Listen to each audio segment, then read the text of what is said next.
we have this Fly 8 scooter, and the brake fluid was filthy. So I took off the cap, just 2 screws. It was really filthy. This side I did already. See how it's much clearer? This side was like black. Look at it coming out.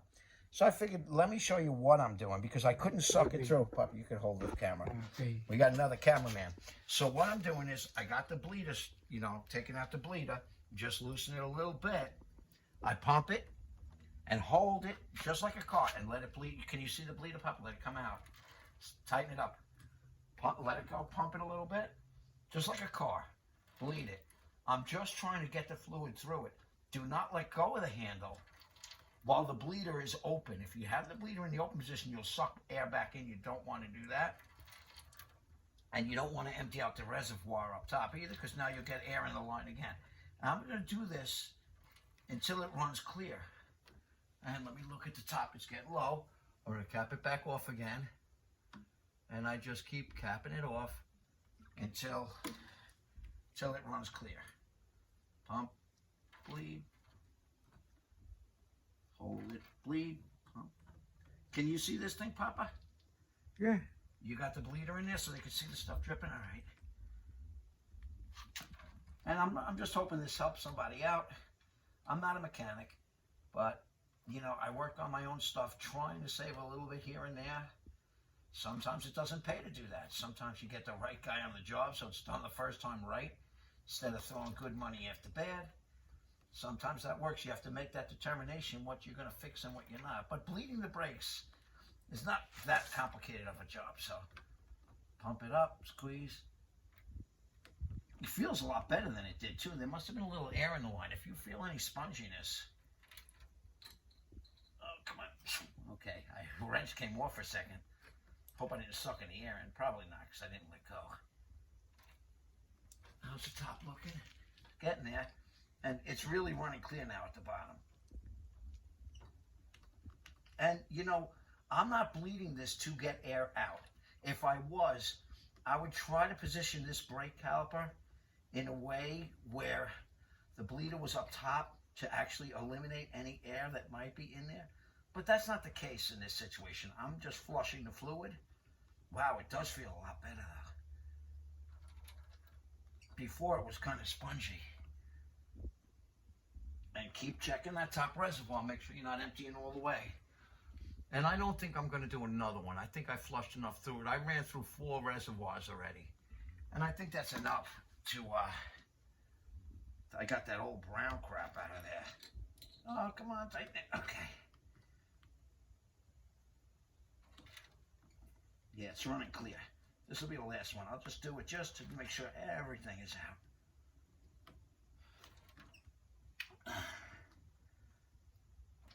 It's so much clearer. You could actually see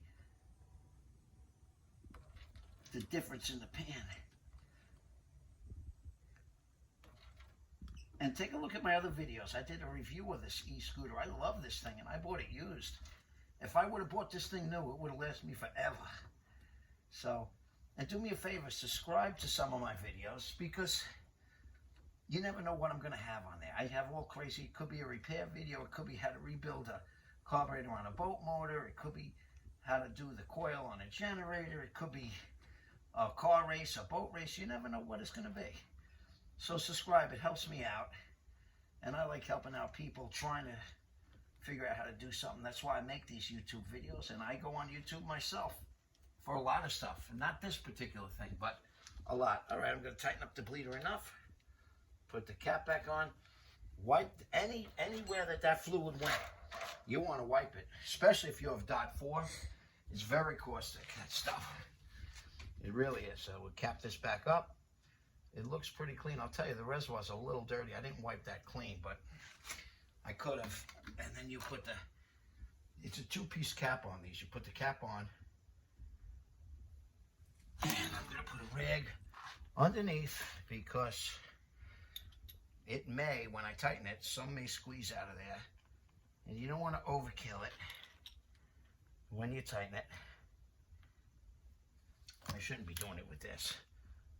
Don't do it with one of these things. And tighten up one side at a time. Don't do it evenly. Don't just crank on one side. Now I'll get the final adjust with a screwdriver. Okay, that's pretty good. That's good.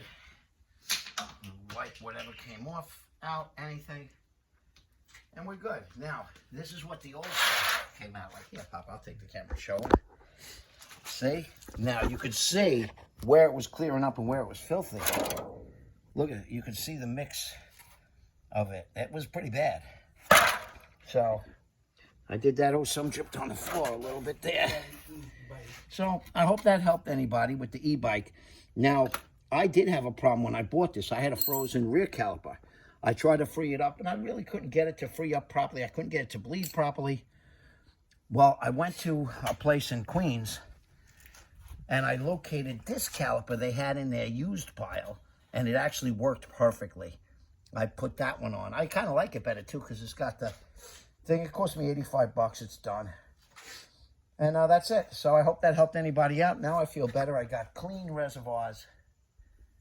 You know, that one looks cloudy. And the other thing you could do, if you close this like this and you put a bungee around that, like that overnight, the air will bleed back into the system. It will work its way back. And that does help, too, if you have air in the line. All right, take care. Like I said, subscribe. Do me a favor.